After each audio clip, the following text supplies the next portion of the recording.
Truman, Watershed Coordinator for Curry's Fork, and today we are at the Welcome Center in LaGrange, and I just wanted to show you what we have going on with our pollinator planting. So I've got Sandy on the camera, and we have a couple spots to show you. This was planted in the fall of 2019, and if you look over here, we've got two little areas that have been planted, and this pollinator site, it's going to be a little loud with the cars. So we planted this as a pollinator habitat, and if you haven't been over at the Welcome Center, I encourage you to come check it out. And we can see that we have some plants already popping up here.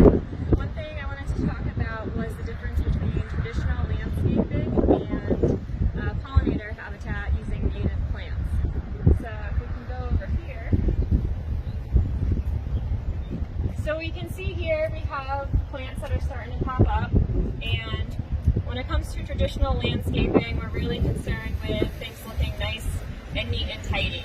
But for pollinator projects, we really want to do the best that we can to help the insects and the pollinators and bees and everything that needs these plants to thrive and survive. So we want to minimize cutting, we want to minimize mulching, no chemicals, and we really just want to do the best that we can to let this do its own thing.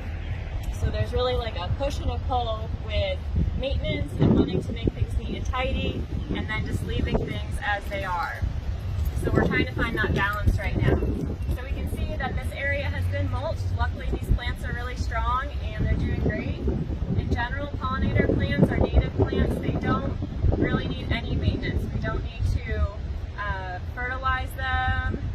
The only thing we might want to consider if you want to keep things a little bit more tidy is some weeding, occasional mulching. But if you mulch, you want to be careful not to do it too soon in the spring, because there's a lot of insects here that are utilizing this space, ground nesting insects, and we don't want to bury them. So I'm going to go over here so we can see this area hasn't been maintained yet. So we have some really nice hibiscus right here. So to a lot of people this might not look good, but this has actually been really awesome because it's providing space for insects, it's provided food for birds, and just little piece of habitat right here. So what we can do now that it's been warm for a little while is we can do some trimming. So after this video is taken, I'm going to go through, I'm going to trim these spots. If somebody wants to think about a little bit of mulch, there are a few things around. In general, if this is at your house, you can pretty much